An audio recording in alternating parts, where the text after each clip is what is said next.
Julie Andrews takes over Hollywood. From Broadway star to movie icon. After conquering Broadway, Julie Andrews had one more mountain to climb: Hollywood. But, believe it or not, Tinseltown didn't roll out the red carpet for her right away. Even after she wowed audiences on stage as Eliza Doolittle in My Fair Lady, the big movie studios didn't think she was famous enough for the film version. Instead of casting the woman who made the role legendary, they handed it over to Audrey Hepburn. Now, don't get me wrong, Audrey was a Hollywood darling, but there was just one tiny problem. She couldn't sing like Julie. So, in an almost ironic twist, they ended up dubbing her singing voice.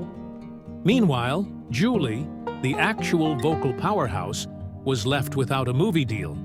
But if Hollywood thought they were going to keep her off the silver screen, they were about to get a serious wake-up call. While My Fair Lady was being filmed without her, something magical was brewing over at Disney. Walt Disney himself had been paying attention to Julie's talent and thought she'd be perfect for his new film about a practically perfect nanny with a flying umbrella. When he offered her the lead role in Mary Poppins, Julie actually hesitated. She was pregnant at the time and wasn't sure if she should take it. But Disney, being the legend that he was, told her not to worry. He would wait for her. That's how badly he wanted her in the role. Imagine being so good that Disney himself puts a film on hold just for you. When Mary Poppins hit theaters in the mid-1960s, it was an instant sensation. Julie Andrews was dazzling, charming, and had a voice that could make angels jealous. Audiences adored her, critics praised her, and Hollywood finally had to admit they had underestimated her. And here's the best part. Her performance in Mary Poppins was so good that she won the Academy Award for Best Actress. That's right, the woman they didn't think was famous enough to play Eliza Doolittle ended up winning an Oscar, while My Fair Lady didn't even get nominated for its lead performance. Talk about sweet revenge! But Julie wasn't done yet. Just 1 year after Mary Poppins, she took on another iconic role: Maria von Trapp in The Sound of Music. Now, if you thought she was enchanting as a flying nanny, just wait until you see her twirling on top of an Austrian mountain. The movie became one of the biggest films of all time, and Julie's performance sealed her status as a Hollywood legend. People couldn't get enough of her. She could sing, act, and light up the screen with nothing but a smile. Within just a few short years, Julie Andrews had gone from Broadway star to the Queen of Hollywood. She had proven everyone wrong, and she did it with grace, talent, and just the right amount of British charm.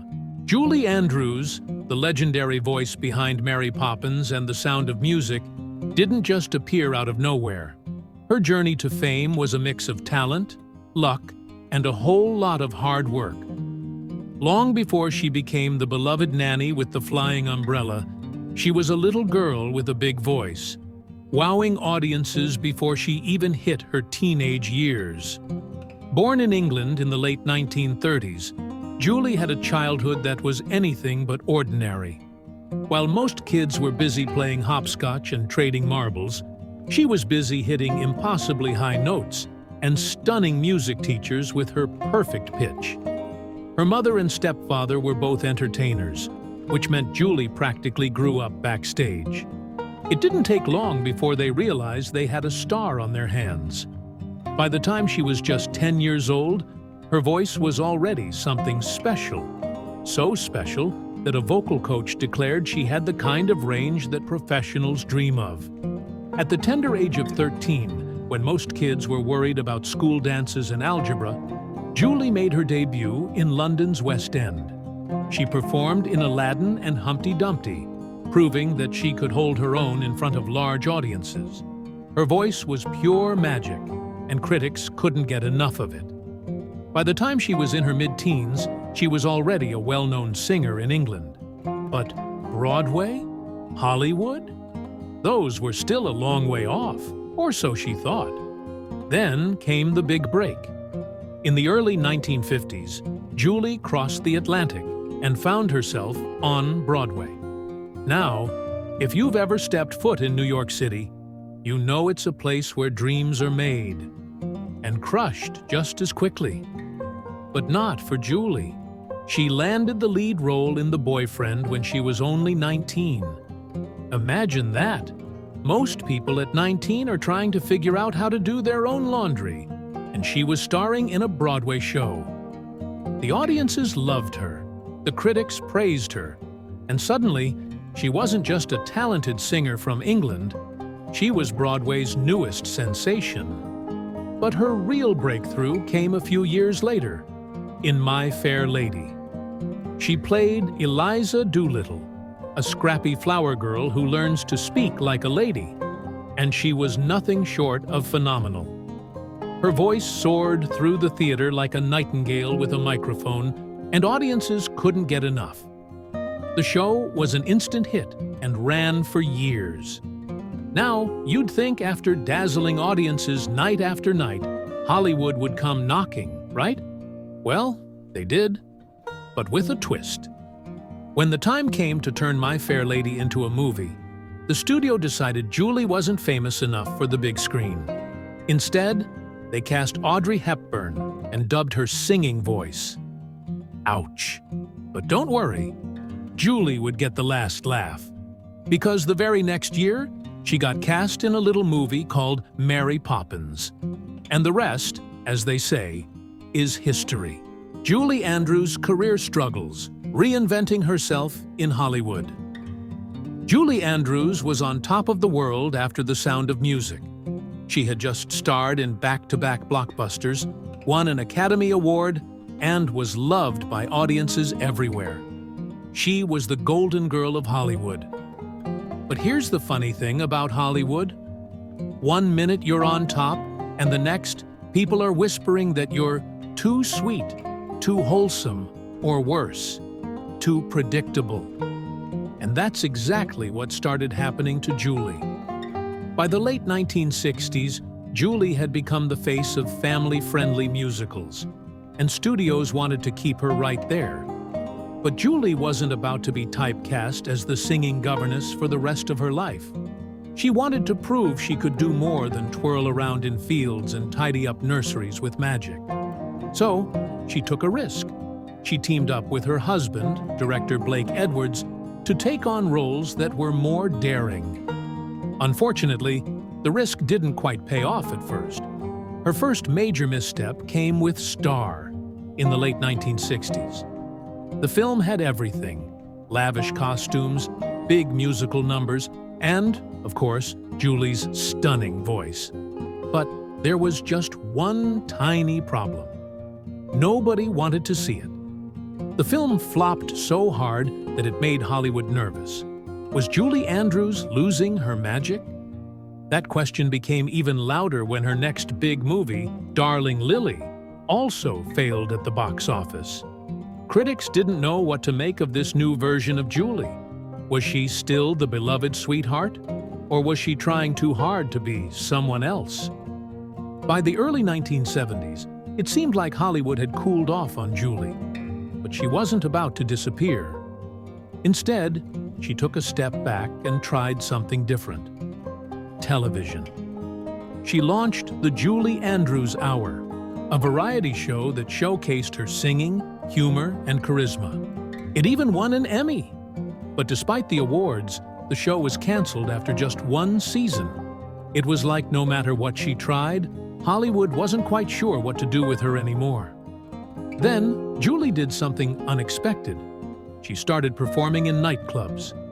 Yes, the Julie Andrews, the woman who played the most proper nanny in history, was now singing in clubs. It was her way of shaking off that too sweet reputation. And guess what? People loved it. She was funny, sassy, and proved that she could entertain in a whole new way. Her real comeback, though, happened in the late 1970s when she starred in 10, a romantic comedy directed by her husband. The film was a hit, and just like that, Julie was back in Hollywood's good graces. But she wasn't done reinventing herself yet. Just a few years later, she would take on one of the boldest roles of her career in Victor Victoria, proving once and for all that she was more than just a singing governess. She was a Hollywood legend who could do it all. Julie Andrews' personal life, love, loss, and the woman behind the icon. Julie Andrews may have been one of Hollywood's brightest stars, but behind the glamour, she lived a life filled with love, heartbreak, and resilience. While the world saw her as the practically perfect nanny or the singing nun, her real-life story was far more complicated. Julie's first big love story began in the late 1950s when she married Tony Walton, a talented set and costume designer. The two had met when they were teenagers, and their romance had that classic fairy tale charm. But real life isn't a musical, and after nearly a decade together, the marriage ended in the late 1960s. However, it wasn't all heartbreak. During their time together, they had a daughter, Emma Walton Hamilton, who would later become one of Julie's closest creative partners. Not long after her first marriage ended, Julie found love again, this time with Blake Edwards, a Hollywood director best known for the Pink Panther films. Their relationship was anything but ordinary. Blake was older, had been married before, and had 2 children of his own. But something just clicked between them. The way Julie described it, they met in the most Hollywood way possible, stuck in traffic. Apparently, their cars would always end up next to each other on Sunset Boulevard, until one day they decided to stop waving through the windows and actually talk. That conversation led to a love story that would last more than 4 decades. Julie and Blake got married in the late 1960s, blending their families together. But they didn't just build a family, they built a creative partnership, working on films like Victor Victoria, which was one of Julie's boldest roles. Together, they adopted 2 daughters from Vietnam, expanding their already big blended family. Their home was full of love, laughter, and, according to Julie, a fair amount of chaos. She once joked that, between all the kids, there was never a quiet moment in the house. But life wasn't always perfect. While Julie was known for her grace and poise, she was open about her struggles. She spoke about going to therapy to deal with personal challenges, something that wasn't widely talked about at the time. She also stood by Blake's side as he battled depression and health issues later in life. Their marriage was filled with ups and downs, but through it all, they remained devoted to each other. Blake once described Julie as the glue that held everything together, and she often called him the love of her life. In the early 2000s, Julie suffered a devastating loss when Blake passed away. Losing him was one of the hardest things she had ever gone through, but just like always, she carried on with grace. She focused on family, writing, and new creative projects, proving that no matter what life threw at her, she was always ready to turn the page and start a new chapter. Julie Andrews' big comeback. From movie star to Disney royalty. By the time the 1990s rolled around, Julie Andrews had already done it all. She had ruled Broadway, conquered Hollywood, and won just about every award under the sun. But after decades in the spotlight, things had slowed down. The big musical roles were no longer coming in, and after her vocal cord surgery in the late 1990s, she had lost something that had always been her greatest gift: her singing voice. For many stars, that might have been the end of the road, but Julie Andrews is not just any star. She wasn't about to fade into the background. Instead, she found a whole new way to shine. While Julie was no longer belting out show tunes, she was still very much in demand. The world had missed her, and Hollywood was ready to welcome her back in a big way. And where better for a woman who had once played a magical nanny than the most magical place on earth? Disney. In the early 2000s, Julie took on a role that introduced her to a whole new generation of fans. She wasn't singing supercalifragilisticexpialidocious this time, but she was still playing royalty. Enter The Princess Diaries. Julie took on the role of Queen Clarice Rinaldi, the elegant and wise grandmother to Anne Hathaway's Mia Thermopolis. The movie was a surprise hit, proving that Julie still had that special spark that made audiences fall in love with her. Fans of all ages were charmed by her performance, and even though she wasn't singing, she still had that perfect Julie Andrews magic.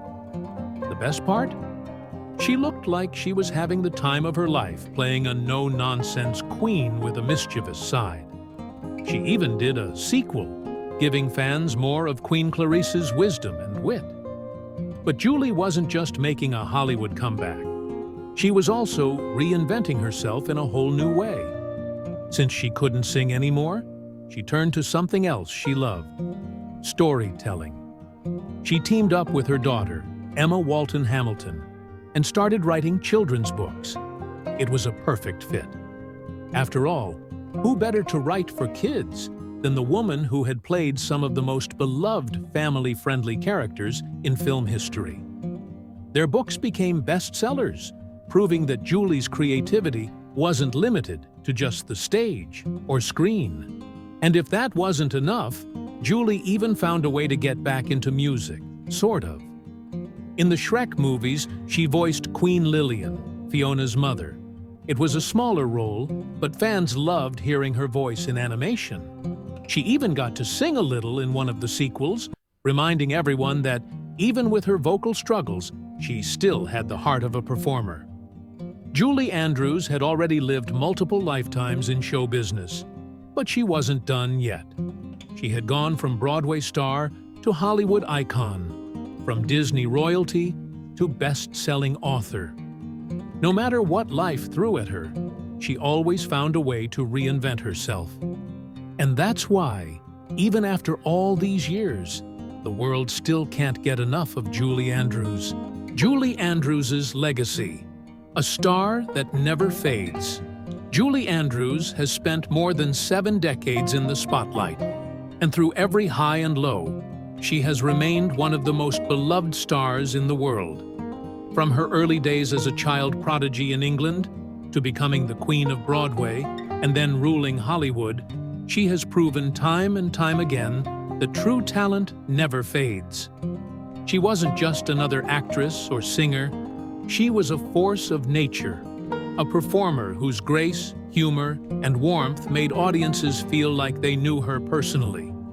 Even when life threw challenges her way, whether it was being passed over for the movie version of My Fair Lady, struggling with Hollywood's changing tastes, or losing her legendary singing voice, she never let those setbacks define her. Instead of giving up, she found new ways to shine. Whether it was through acting, writing, or lending her voice to animation, she kept doing what she loved. And the world kept loving her for it. Her career has spanned generations, and what makes her truly special is how she continues to connect with new audiences. Kids today may not have grown up watching Mary Poppins in theaters, but they still fall in love with her as Queen Clarice in The Princess Diaries, or recognize her voice in the Shrek films. And thanks to streaming services, her classic films continue to be discovered by younger generations, ensuring that her legacy will never fade. But beyond all the movies, awards, and standing ovations, Julie Andrews' greatest achievement isn't just her career. It's the way she has carried herself through it all. She has remained kind, humble, and full of gratitude for the life she has lived. In a business where fame often changes people, she has stayed true to herself. She has handled every triumph with grace and every setback with resilience. That, more than anything else, is what makes her a true icon. Even now, well into her 80s, Julie Andrews continues to inspire. She's still telling stories, still making audiences smile, and still proving that no matter what happens, you can always find new ways to share your gifts with the world. Her voice may not be the same as it once was, but her presence is just as powerful. Because Julie Andrews isn't just a performer, she's a legend, and legends never fade.